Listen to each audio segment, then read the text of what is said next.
I met Bredon on my 4th day in Severn. It was early, but I was already pacing my rooms, nearly insane with boredom. Small wonder that a knock on that 4th day sent me scrambling for the door. I hoped it was a summons from the mayor, but at this point any distraction would be welcome. I opened the door to reveal an older man, a gentleman down to his bones. His clothes gave him away, certainly, but more important was the fact that he wore his wealth with the comfortable indifference of someone born into it. New-made nobles, pretenders, and rich merchants simply don't carry themselves the same way. Alvaron's manservant, for example, had finer clothes than half the gentry, but despite the self-assurance Stapes possessed, he looked like a baker wearing his holiday best. Thanks to Alvaron's tailors, I was dressed as well as anyone. The colours were good on me, leaf green, black, and burgundy, with silver workings on the cuff and collar. However, unlike Stapes, I wore the clothes with the casual ease of nobility. True, the brocade itched. True, the buttons, buckles, and endless layers made every outfit stiff and awkward as a suit of mercenaries' leathers, but I lounged in it as easily as if it were a second skin. It was a costume, you see, and I played my part as only a trooper can. As I was saying, I opened the door to see an older gentleman standing in the hall. "So you're Quoth, are you?" he asked. I nodded, caught slightly off my stride. The custom in Northern Vintus was to send a servant ahead to request a meeting. The runner brought a note and a ring with the noble's name inscribed. You sent a gold ring to request a meeting with a noble of higher rank than yourself, silver for someone of roughly the same rank, and iron for someone beneath you. I didn't have any rank, of course, no title, no lands, no family, and no blood. I was low-born as they come, but no one here knew that. Everyone assumed the mysterious red-haired man spending time with Alvaron was some flavour of nobility, and my origin and standing was a much-debated topic. The important thing was that I had not been officially introduced to the court. As such, I had no official ranking. That meant all the rings sent to me were iron, and one does not typically refuse a request sent with an iron ring, lest one offend one's betters. So, it was rather surprising to find this older gentleman standing outside the door, obviously noble but unannounced and uninvited. "You may call me Bredon," he said, looking me in the eye. "Do you know how to play tag?" I shook my head, unsure what to make of this. He gave a small, disappointed sigh. Well, I can teach you." He thrust a black velvet sack toward me, and I took hold of it with both hands. It felt as if it were full of small, smooth stones. Bredon gestured behind him, and a pair of young men bustled into my room carrying a small table. I stepped out of their way, and Bredon swept through the door in their wake. "Sit it by the window," he directed them, pointing with his walking stick. "and bring some chairs. No, the rail-back chairs." In a short moment, everything was arranged to his satisfaction. The two servants left, and Bredon turned to me with an apologetic look on his face. "You'll forgive an old man a dramatic entrance, I hope." "Of course," I said graciously. "Please have a seat." I gestured toward the new table by the window. "Oh, such a plum," he chuckled, leaning his walking stick against the windowsill. The sunlight caught on the polished silver handle wrought in the shape of a snarling wolf's head. Bredon was older, not elderly by any means, but what I consider grandfather old. His colours weren't colours at all, merely ash grey and a dark charcoal. His hair and beard were pure white, and all cut to the same length, making a frame for his face. As he sat there, peering at me with his lively brown eyes, he reminded me of an owl. I took a seat across from him, and wondered idly how he was going to attempt to wheedle information out of me. He'd obviously brought a game. Perhaps he'd try to gamble it out of me. That would be a new approach, at least. He smiled at me. An honest smile I found myself returning before I realized what I was doing. You must have a fair collection of rings by this point, he said. I nodded. He leaned forward curiously. Would you mind terribly if I looked them over? Not at all. I went into the other room and brought back a handful of rings, spilling them onto the table. He looked them over, nodding to himself. You've had all our best gossip mongers descend on you. Veston, Pravec, and Temen Lovi have all taken a crack. His eyebrows went up as he saw the name on another ring. Pravec twice, and none of them got a shred of anything out of you. Nothing half as solid as a whisper. Bredon glanced up at me. That tells me you are keeping your tongue tightly between your teeth, and you are good at it.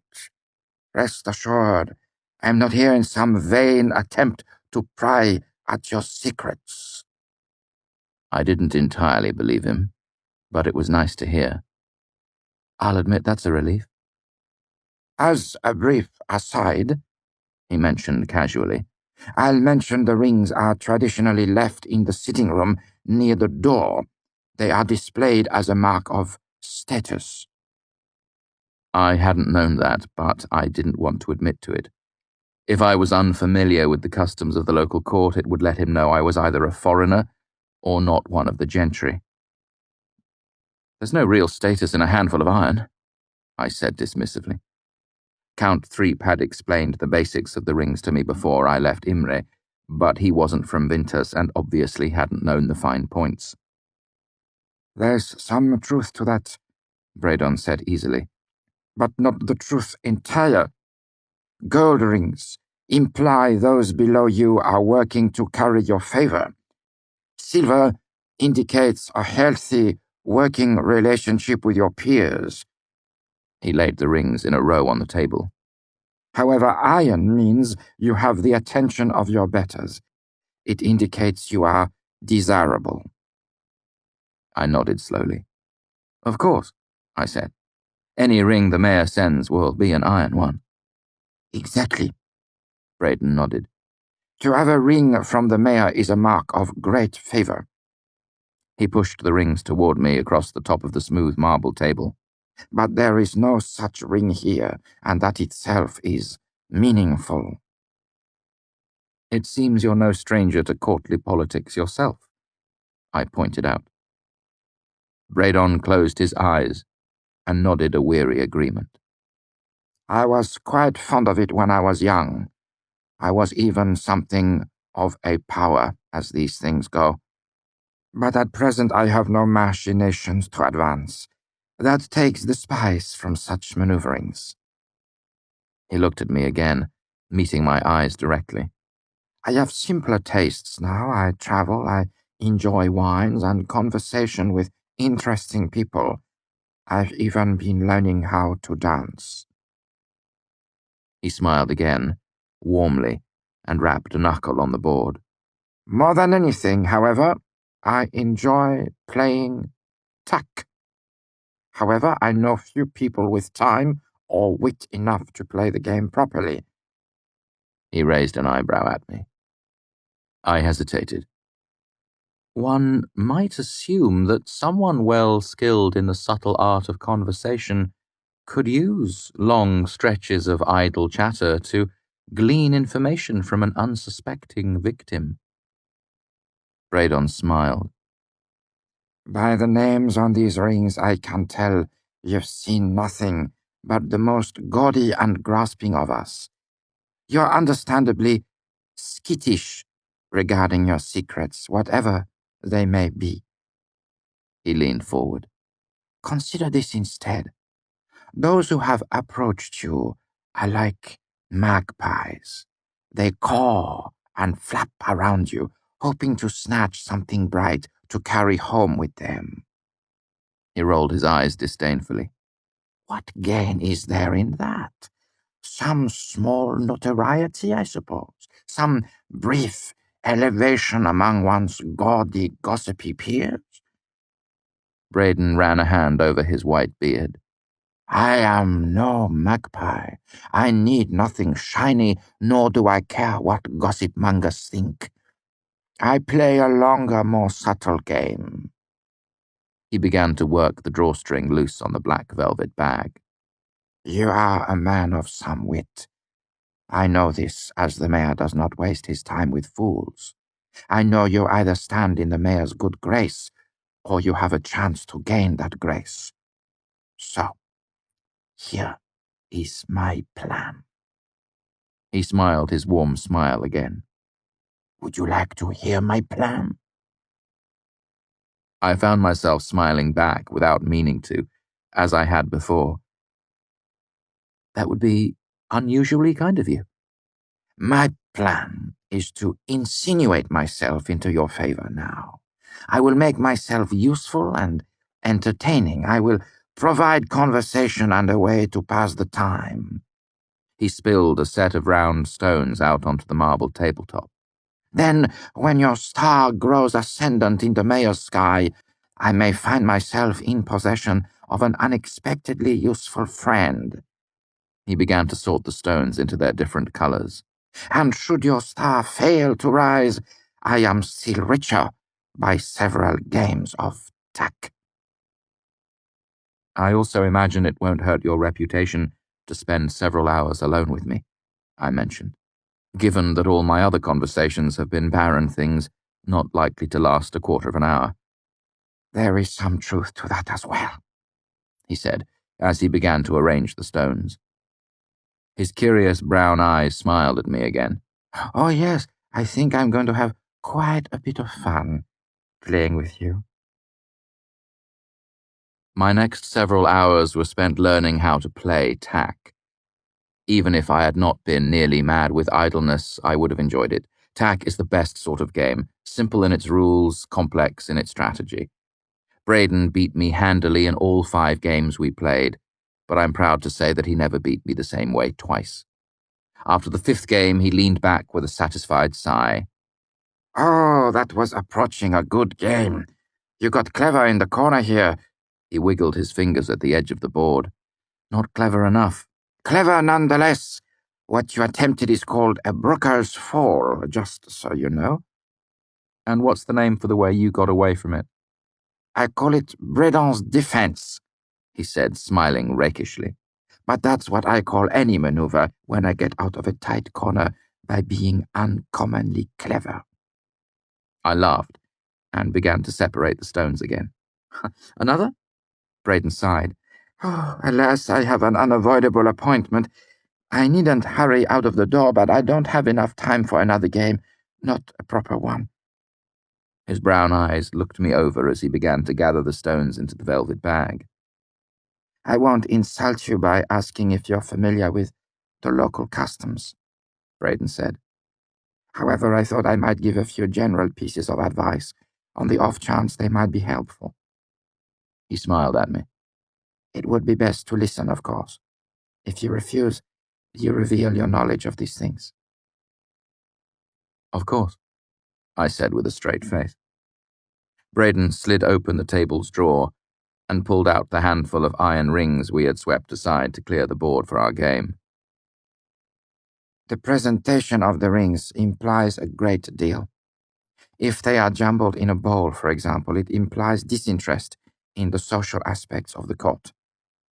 He arranged the rings with their engraved names facing me. Laid out in careful display, they show you are proud of your connections. He looked up and smiled. Either way, a new arrival is usually left alone in the sitting room on some pretext. This gives them a chance to pore through your collection in order to satisfy their curiosity. Shrugging, Bredon pushed the rings toward me. You have, of course, always made a point of offering to return the rings to their owners. He was careful not to make it into a question. Of course, I said honestly. Threep had known that much. It is the most polite thing to do. He looked up at me, his brown eyes peering owlishly from the halo of his white hair and beard. Have you worn any of them in public? I held up my bare hand. Wearing a ring can indicate a debt, or that you are attempting to curry favor. He looked at me. If the mayor ever declines to take his ring back from you, it would be an indication he was willing to make your connection somewhat more formal. And not wearing the ring would be viewed as a slight, I said. Bredon smiled. Perhaps. It is one thing to display a ring in your sitting room, quite another to display it on your hand. Wearing the ring of one's better can be viewed as quite presumptuous. Also, if you wore another noble's ring while visiting the mayor, he might take it amiss, as if someone had poached you from his forest. He leaned back in his chair. I mention these things as general talking points, he said, suspecting this information is already well known to you and you are politely letting an old man ramble. Perhaps I am still reeling from a series of numbing defeats at tack, I said. He waved my comment away, and I noticed he wore no rings of any sort on his fingers. You took to it quickly, like a baron at the brothel, as they say. I expect you'll prove a decent challenge after a month or so. Wait and see, I said. I'll beat you the next time we play. Bredon chuckled. I like to hear that. He reached into his pocket and pulled out a smaller velvet bag. I have also brought you a small gift. I couldn't possibly, I said reflexively. You've already provided me with an afternoon's entertainment. Please, he said, pushing the bag across the table. I must insist. These are yours without obligation, let or lien. A freely given gift. I upended the bag and 3 rings chimed into my palm, gold, silver, and iron. Each of them had my name etched into the metal. Quoth. I heard a rumor your luggage was lost, Bredon said, and thought this might prove useful. He smiled. Especially if you desire another game of tack. I rolled the rings around in my hand, idly wondering if the gold ring was solid or simply plated. And what ring would I send my new acquaintance if I desired his company? Well, Bredon said slowly, that is complicated. By my rash and unseemly barging into your rooms, I have neglected a proper introduction and failed to inform you as to my title and rank. His brown eyes looked into mine seriously. And it would be terribly rude of me to inquire about such things, I said slowly, not quite sure what he was playing at. He nodded. So, for now, you must assume I am without either title or rank. That puts us on a curious footing. You unannounced to the court and myself unannounced to you. As such, it would be fitting for you to send me a silver ring if in the future you would like to share a lunch or graciously lose another game of tack. I rolled the silver ring around in my fingers. If I sent it to him, rumor would get around that I was claiming a rank roughly equal to his, and I had no idea what rank that was. What will people say? His eyes danced a bit. What indeed?